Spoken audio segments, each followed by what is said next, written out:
All right, we're just a little bit after 7, so let's go ahead and get started here. We have quite a few people on. That's awesome. I appreciate you. I appreciate your time, and thank you for joining. My name's Randy Sanders. You probably already tired of hearing my voice, so I'll be brief and as brief as I possibly can here. There's 2 months ago, this did not exist. This kind of weekly Masonic, and in some cases multiple times per weekly Masonic education just was not here. I was very fortunate enough to partner with brothers Ryan Wheaton and Mike Jarzabek, and with some of the work that I had done and some of the work that they had been doing in Massachusetts, this kind of came together in a really cool manner that we were able to work with each other and come up with a weekly series of Masonic educations. And I am very deeply appreciative of both of these brothers. They're awesome. They've done a lot of work in the background. I'm kind of a talking head here. I want to make sure that you guys understand that the amount of work that they've put into this is just phenomenal. One of the reasons that they were doing this is that the 28th District of the Grand Lodge of Massachusetts has a Lodge of Instruction program, and this is one of the things that they were able to do is meet up and match the Lodge of Instruction. Thanks, Marsh. The Lodge of Instruction with this particular series. So tonight's series will actually count for the Lodge of Instruction that they're doing. It's a little different, district to district or Grand Lodge to Grand Lodge. The Massachusetts version of the Lodge of Instruction we talked about previously to everybody coming on board, and it's more of an educational, a very well-rounded educational base. Whereas some Grand Lodges, like Missouri, when you say Lodge of Instruction, you're really working ritual based. There's a lot more to that. I'll leave it at the high level there. But this is cool that we're able to combine some states' requirements for education with what we're doing on a weekly basis here. This is just amazing. Before I go too much further, I'd like everybody to take a moment of silence. We'll bow our heads or assume a respectful position and invoke the blessing of deity. This is a modified version of the prayer. It's an open prayer that we use in Missouri for opening the lodge. And let's assume that position. Most holy and glorious Lord God, the great architect of the universe, the giver of all good gifts and graces, in thy name we have assembled, and in thy name we desire to proceed in all our doings. Grant that the sublime principles of Freemasonry should so subdue every discordant passion within us, so harmonize and enrich our hearts with thine own love and goodness. At this time, this meeting may humbly reflect the order and beauty which reign forever before thy throne. Amen. What it be? Pardon my interruption there. Thank you for that, brothers. Every Masonic function should start with an invocation of deity. I do have a couple of quick announcements before we get started. We'll turn it over to Brother Baruti to work with us on Masonic Legacy Society in a moment. It's a subject that's very near and dear to my heart, but another one is this COVID-19 issue that we, seem to be wonderfully in the middle of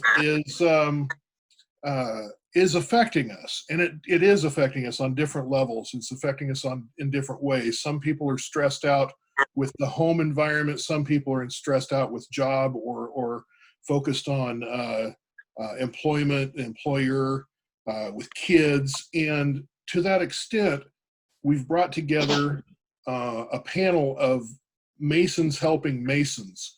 And Brother Chuck Dunning has done just marvelous work in the background, and he's bringing together a panel of mental health experts that are going to be able to do a quick panel, say 10 minutes each, work through their very specialized areas in this kind of environment, dealing with the types of stresses that we're doing on a daily basis. They're all Masons. So they're going to be able to talk to us using, the working tools. What is it that we're experiencing? How are they experiencing the same things, and the coping mechanisms which we can use to not only better ourselves continuously, but then to also use that same tools to get ourselves grounded, that we can help other people. And this is a very, very cool thing. Nothing like this has ever been done before. And I'm so very proud of all of you, because, all I'm doing is just facilitating. You guys, if you hadn't tuned in and you hadn't been a part of this, this wouldn't exist. So thank you. The week after, that's next Wednesday. The week after that, Mike Jarzabek, our very own Mike Jarzabek here, is going to present. We're working on the last confirmations for the 13th, but I have a pretty cool surprise for you. Right now, I've got Angel Millar coming in on May 20th, and then I've got another potential surprise, very cool surprise on the 27th. So stay tuned. These things are coming together very quickly. These conversations are just amazing, and coming at us 900 miles an hour, which is awesome. With all that said, Brother Baruti, if you don't mind, as you start, let's not everybody on this call has had the opportunity to work with you, and I would appreciate just a quick Masonic resume, if you may, if you will. Thanks. Sure. Thank you, Richard. My name is Baruti KMT-Sisouvong. I'm past master of Richard C. McLaurin Lodge for MIT. I was raised 18 August 2009 in Fairfield, Iowa, Clinton Lodge number 15. I'm a Scottish Rite Mason, past High Priest of Clinton Chapter number 9 in Ottumwa, Iowa. I moved my wife and I to Cambridge. We managed the Transcendental Meditation program here in Metropolitan Boston. I'm a member of the Harvard Lodge, Scottish Rite Mason.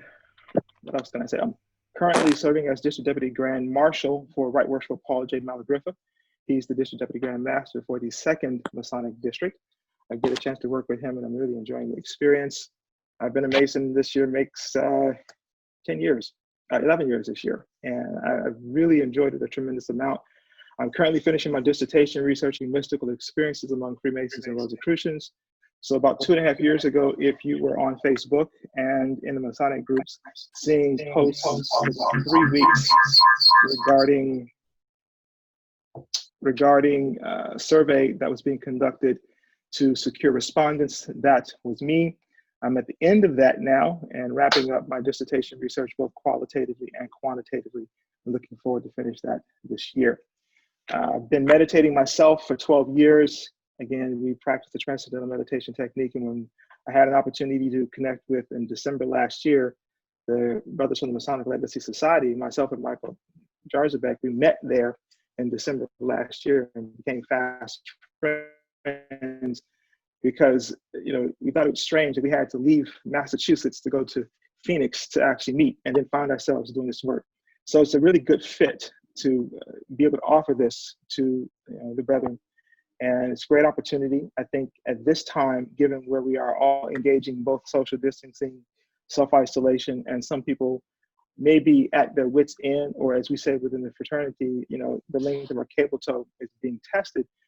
This is an opportunity with a contemplative technique such as this to allow us to have that calmness, that clarity, that focus to bring it with us into our lives. Is that enough, Randy?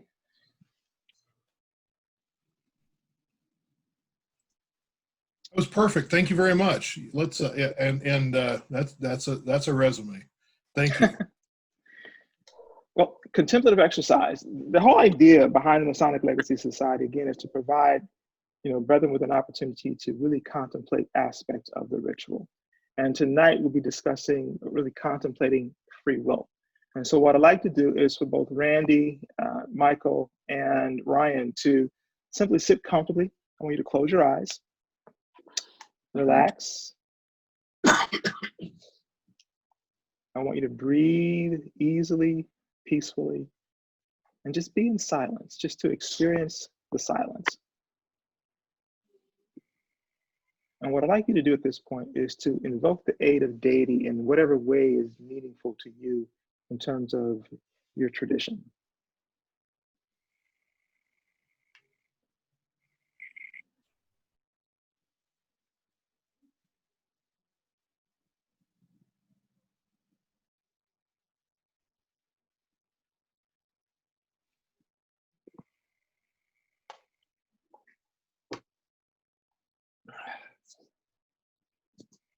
As you conclude the invocation of the deity, what I'd like for you to do now is to, in this silence, simply for the next minute or so, to focus on the term free will, giving your heart, mind, an opportunity to intuitively respond to the following questions.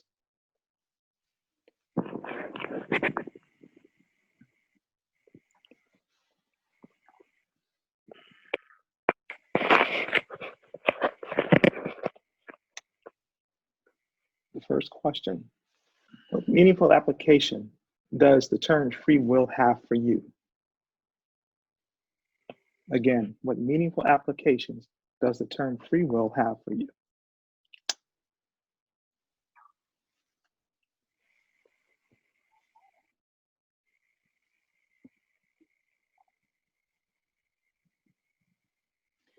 How did it apply when you initially heard of the term free will?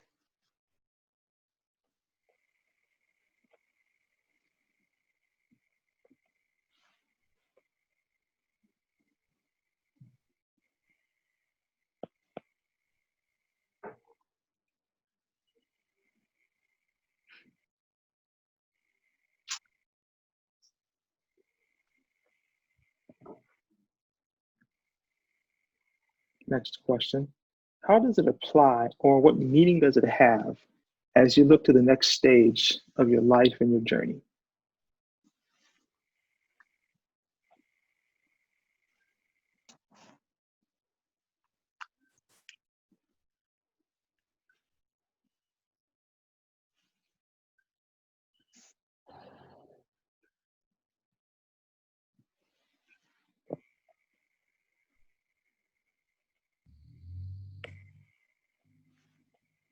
Next question: what inner guidance are you receiving now, or what has been asked of you in your continued learning as it relates to the concept of free will?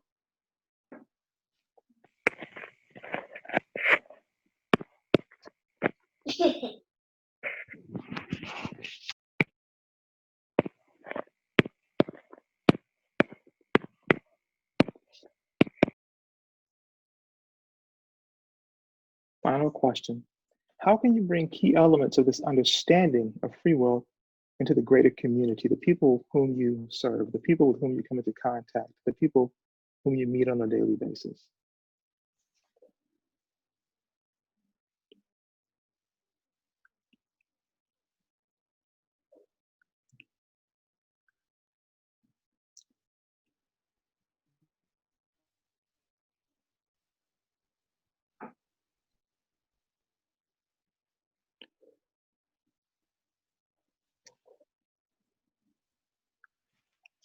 I'd like you to take a moment, eyes still closed.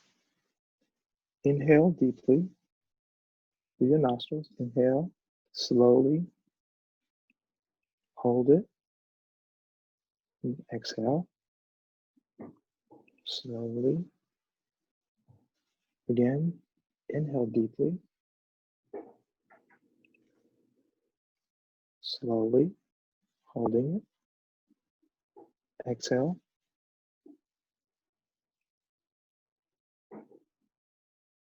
Again, inhale slowly, deeply. Holding it. And exhale.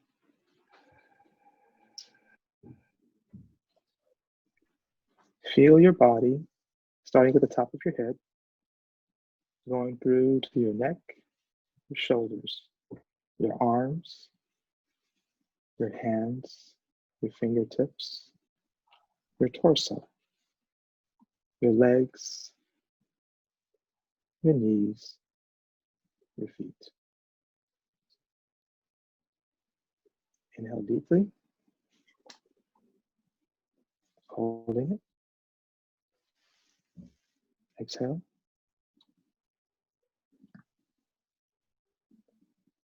Slowly open the eyes.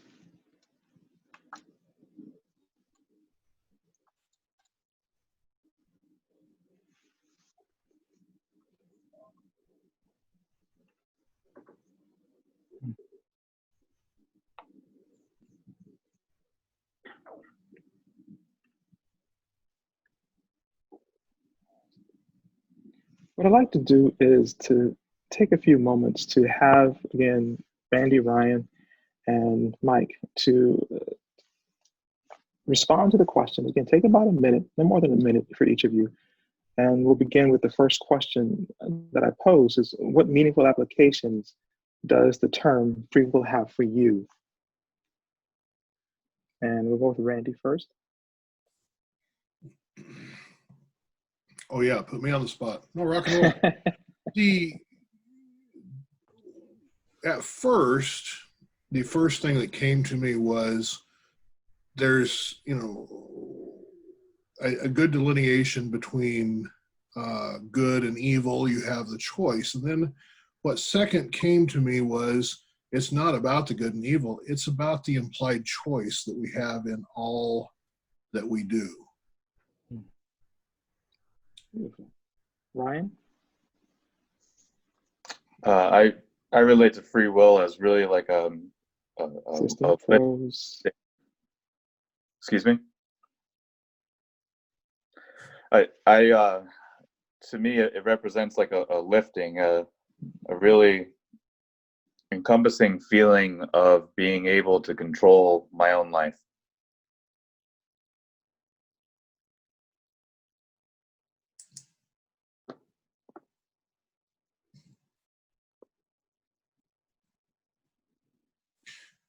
We may have lost Baruti momentarily. Let's let him come back. There, no. There he is.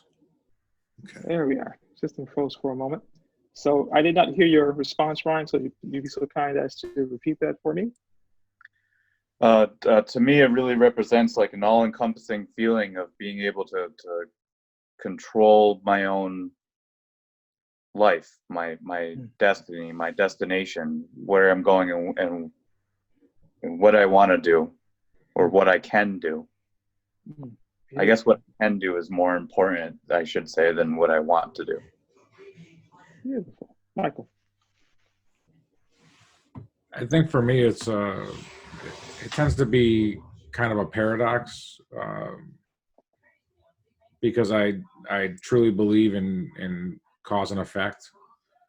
And I feel that there are decisions that I've made throughout my life, some decades ago, some years ago, some minutes ago, that put me in this room with this group of people right now. So the paradox being that I still believe in free will, and I still believe that I still have a choice, and that's not, to some extent, that's not predestined, that that we might have a path, but the level of choices within that path are infinite. Beautiful. This is a good segue. So I'll go to you, Michael, with the next question. How did it apply when you initially heard of the question in terms of free will, the concept of free will? I mean, when most of us hear about it in school, we just kind of, the teacher tells you that you have free will, or whoever you learned it from, a Sunday school teacher, or you just kind of figure you have it, right? And it's not something you really think about. And it wasn't until I became a Mason that I actually was able to start contemplating the vast depth of what that really means. And I think anybody that engages in this kind of discussion, you really, if somebody just blatantly says that they accept free will without contemplating it themselves, I really question whether they understand what free will is, because I do try to engage with it and I still don't understand it. Yeah, I think when I first heard about it, I just kind of accepted it. I mean, when we're first asked that question in a lodge, most of us go, yeah, sure. But without getting into too many details, none of us were really all in that much control in that situation. And in real life, we're sometimes not as much in control either, because we're answering the whims of all the things that we get swept up in as being a human. Beautiful. Ryan. It was interesting when I was contemplating on it, because I found myself going through almost like a vortex into my past, trying to search where I first came up with this concept. Where did I first hear it? I must have been young. I must have been little. And I really couldn't place it, to be honest. I couldn't place it. That's good. It's an important exercise because it does take us into the past. No, this is good. This is an appropriate response. Randy. Almost like a vortex into my past, trying to search. Randy. My first introduction to the concept of free will, as silly as it sounds, was from the Rush album Permanent Waves. The second, probably deepest portion of the concept of free will was introduced to me through Freemasonry, and it took it and took it to a different level. Good.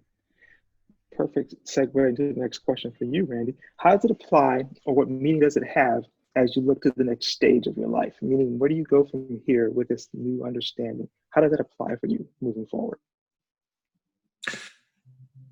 I just experienced a transition event, and a rather sad one. And I also, there's two answers to that question. The first one is, personally, I experienced that through that transition event Monday morning.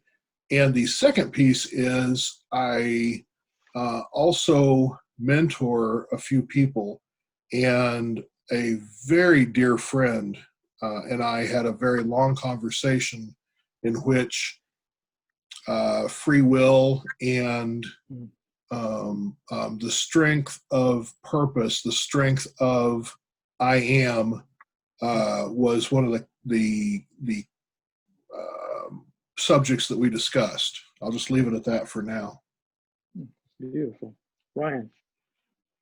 As far as free will goes in my life and where I'm headed right now, I'm really trying to live it.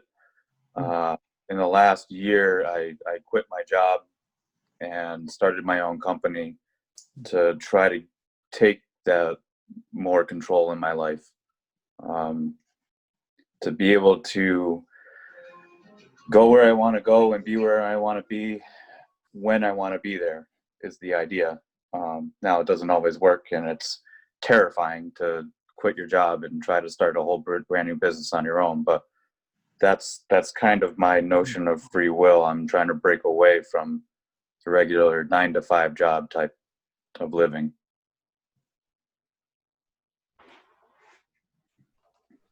Michael.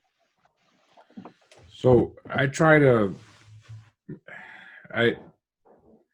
come to understand that through Masonry, I found what's known as an external locus of control, as opposed to, or an internal locus of control, as opposed to an external locus of control,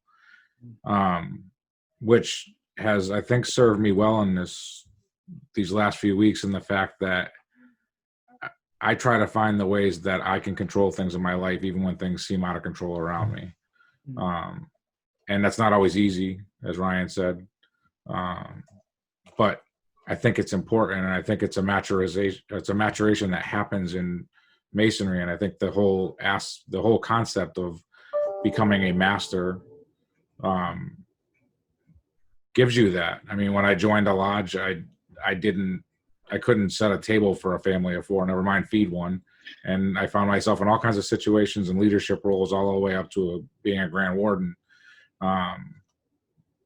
And in that, I had to find some kind of aspect of control and maintain who I was. And so I think finding ways to be true to yourself and exercise that free will to be who you are, no matter what situation you're in, and not just play dictate simply because there's a law, but to have virtue and conduct yourself regardless of any laws, in a virtuous manner. I think that's the free will. That's how I try to exercise free will daily. See, you're echoing Poor Richard's Almanac. Good. I guess I'll toss the next question to you then as well. Speaking of digging within yourself, what can you say in terms of inner guidance that you've received as a result of this brief exercise, or what is being asked of you internally, as you move forward as it relates to free will?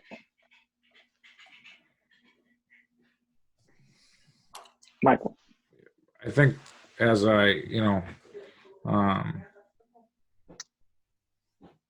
it's just to exercise those things. I think what's being asked of me internally is that I contemplate, I philosophize about those daily automatic things that we all do, and those loops that we end up in, that kind of tie us in. They're kind of a mental slavery that we have. And to be aware of those things, and to be aware of those programs that I might run behind the scenes and not be aware of, and try to be aware of those, and to make active and conscious choices as opposed to just reacting to the outside stimulus outside of ourselves. Beautiful reflection. Ryan. As far as inner guidance, I turn inward to solve a lot of problems and solve them by myself. I experience a lot of duality. I'm a Gemini. I don't know if that's part of it. I talk to myself all the time. And, Welcome to the club. Welcome to the club. One of my favorite phrases on that notion is that it's one of the only ways I can guarantee myself an intelligent conversation. So welcome to the club. So I often find myself having that inner conversation, that conversation with that voice in your head, and so when I look for inner guidance, I kind of turn inwards and have those conversations. Beautiful. Randy.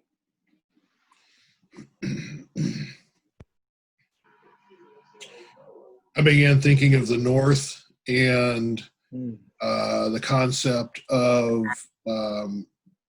Ariel or Uriel, depending on how you want to pronounce that, and the transition piece, mainly because it's still a little painful for me for that particular transition.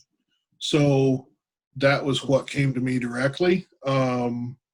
The application of that is that there's still some work I need to do. There's still some thinking that I need to go, meditating that I need to go do on that.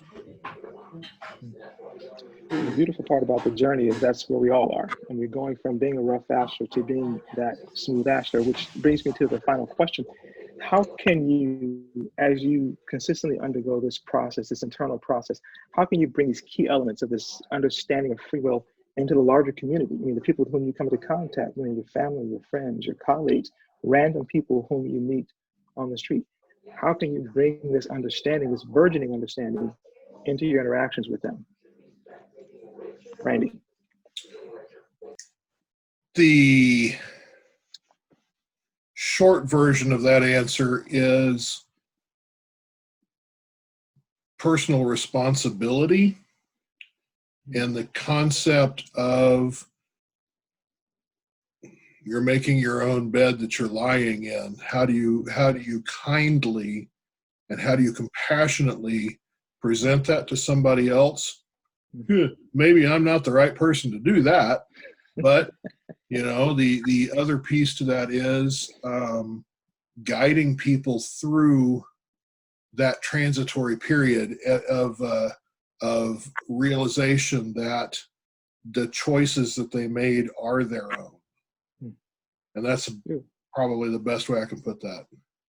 Right. I view it as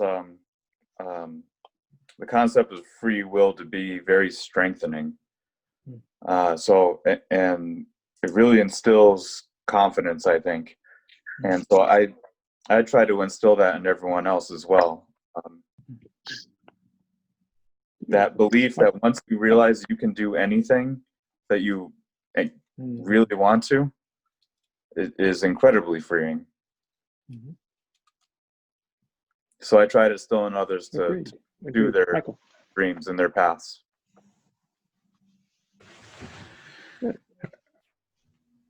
I think that the first thing I try the way I bring free will into the community is that I try to bring a compassion to realize that everybody else is going through the same struggles with this that I am, and that some people are able to be conscious, and some people are, due to circumstances, maybe not as able to be as conscious maybe that day, maybe in general. And to try to bring that compassion to bear in the interactions I have with others. And again, when trying not to just fall victim to these loops of that we get into, these preconditioned notions that we have, or ways to interact with the world, and to try to just see things for what they are in that moment, and to be more aware and be more mindful of what the conditions are in all of the interactions that I have with other people.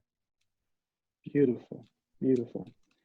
Well, brother, I want the collective of us to really take this as a starting point, this brief contemplative exercise as a starting point. And in terms of engaging with contemplative inquiry, you can take questions as these and apply them to any aspect, pardon me, of our travels Masonically. And in applying them, come to deeper, arguably more profound understanding of the ritual, its impact, and its import in our lives. And so what I encourage you to do is to visit MasonicLegacySociety.com to sign up to download the document, to receive the link to do so, and to engage in this process, initially by yourself, and then grab a couple of brothers from your lodge, and brothers that may be within your jurisdiction, and that engage in this process as well, and develop a small cohort and kind of pepper each other and kind of guide each other. But again, begin with yourself, because again, the real journey is always a journey within. And I've said this elsewhere, we as humans have studied the world, externally tremendously, but rarely have we ever turned our attention within. This Masonic Legacy Society is a profound opportunity for us as Masons to initiate that process, and in so doing, to allow our minds to be refined, allow our thinking and our speech and our actions to be thus refined, to then allow us to go into the world, into our respective communities and the social spheres of influence that we travel within, and to bring that light to those areas of life, to bring that light much more fully, much more readily, and to use a term that Michael echoed earlier, much more compassionately. I want to thank you for the opportunity to speak this evening. This is a great opportunity for me. I hope you found some value in it as well, but I definitely highly, strongly encourage you to take a look at the Masonic Legacy Society document and go through the process in the privacy of your own home. And I think you'll find it to be quite revolutionary, and as a result of that, evolutionary for yourself, and also too for your family, your friends, and your community. Thank you. Thank you. Thank you very much. So, Brother Baruti, I'm sure we've got some questions here and there that, Brother CT, have you been taking a look at the other page? Nothing so far from the Facebook Live. Okay. Had a very funny comment, which absolutely hysterical. Yes, brother, you can remain anonymous. That the first he joined about midstream and said, "Am I joining an AA meeting or an education meeting?" And I thought that was absolutely hysterical. When you first hear this is a little bit out there, a little strange. We're talking about bearing some feelings here and speaking in front of in front of your brothers in a very open manner. We only have let's see, 51 of your nearest and dearest friends on this particular Zoom chat, and probably a good dozen or more on the Facebook. So we're talking 3 or 4 times what any normal lodge is going to be bringing into the mix for participation.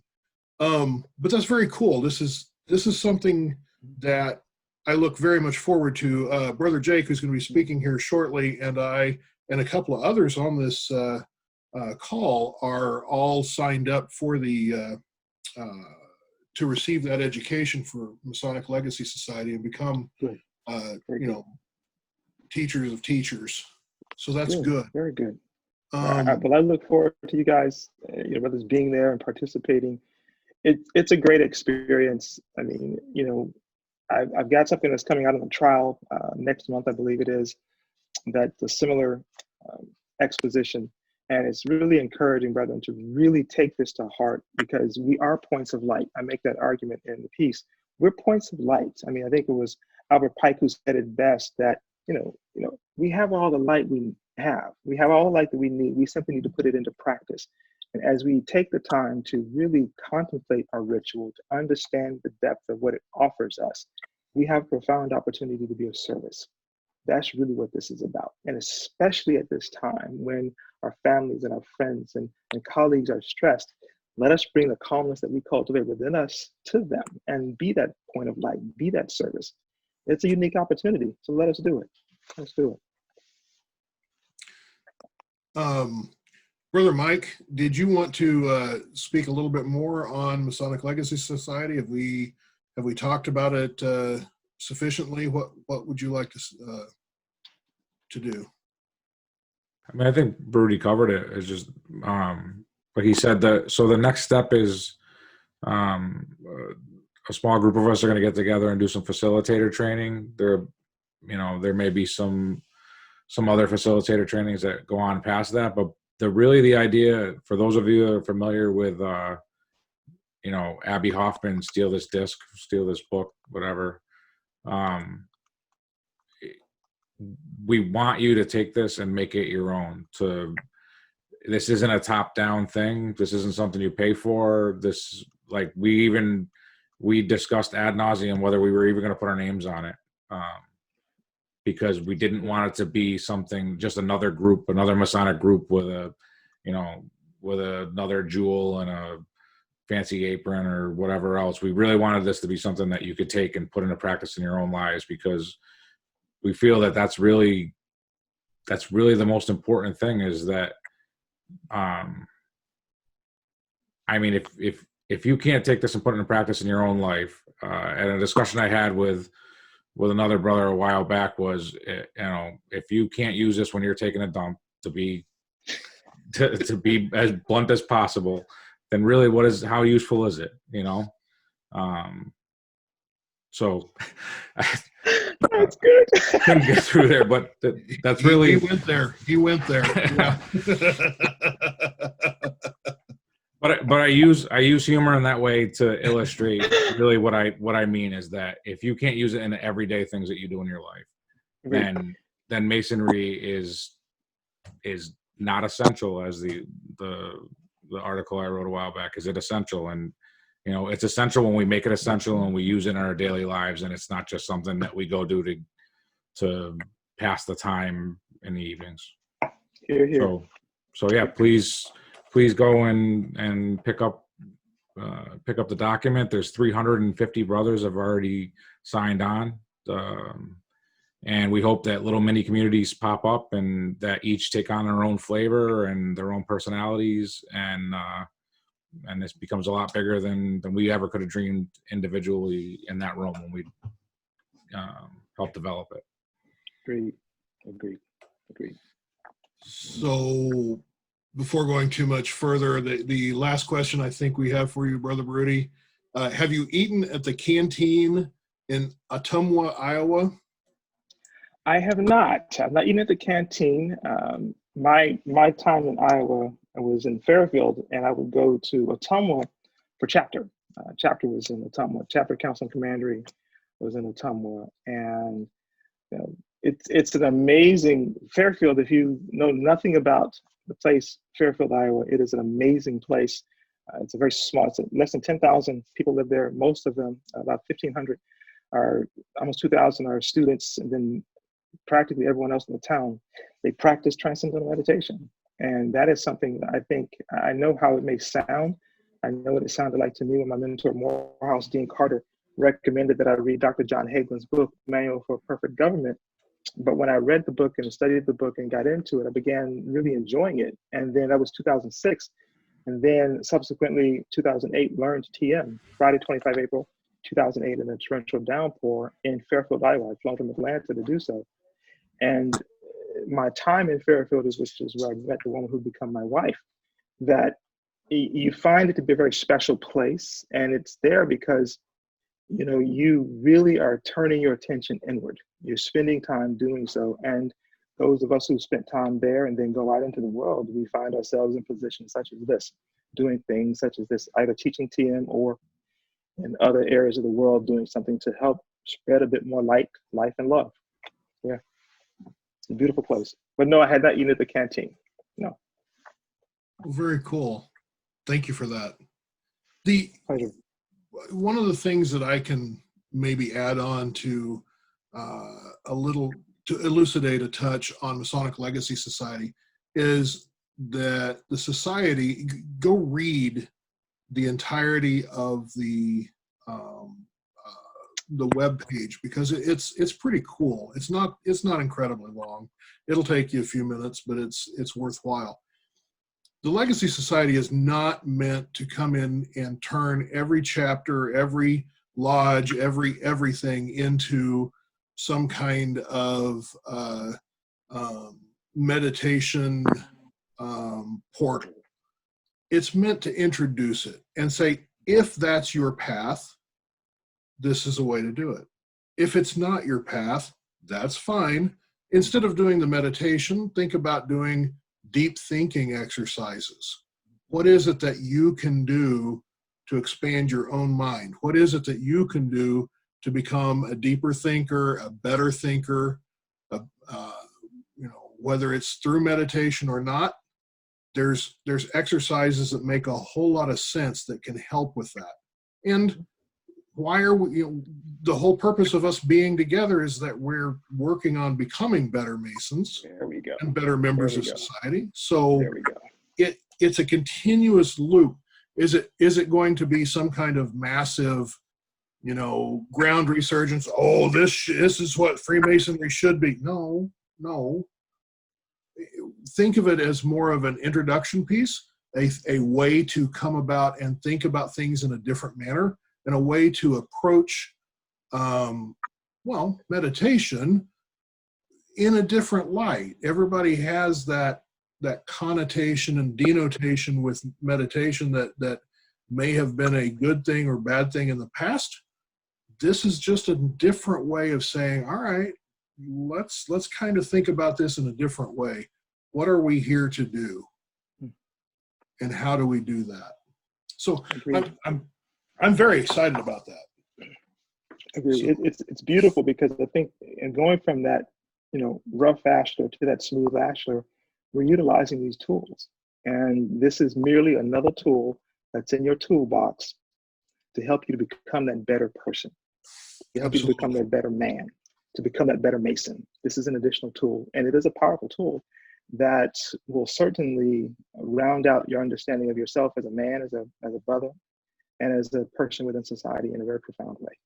Turning your attention within, the answers are all there. And I say that profoundly because if you stop and consider that everything that we have ever devised as humans began as an idea within someone's mind, we then give our mental energy to it to then sustain it. This grouping is an example of that. We have, for want of a better term, we've bought into the idea of meeting via Zoom at this time. We've now given this thing life. It began as an idea within the minds of Randy, Michael, and Ryan, and others to pull this together. We then were presented the opportunity to be here. We've lent our mental energy to it. There isn't a thing upon which you can cast your eyes that as a human that came through human hands that did not undergo the exact same process. Everyone is fundamentally connected to it, and we're simply working with it in a direct manner as opposed to in an indirect manner. well said. Well said. All right. Last questions. I see a post from Timothy Fleischer. it says posted here. We're good with the link on the live broadcast, Brother CT. I have nothing from the Facebook Live. I actually went in there and asked, are there any questions? And there has been no response as of yet. Okay. All right. Well, thank you very much. Let's rock and roll here. Brother Baruti, thank you again. Much appreciated. It's a pleasure, brother. I'm gonna have to dip out because I've got to get over to Sean's thing at 9 o'clock. But thank you. It's been an honor. I look forward to seeing you guys next week and the weeks thereafter as well. Again, just remember, you are the light. You have it within you. Simply cultivate it and share it. That's what it's there for. Thank you. Thank you, Brother Baruti. Have a great night, brother. Have a great night. Thanks, brother.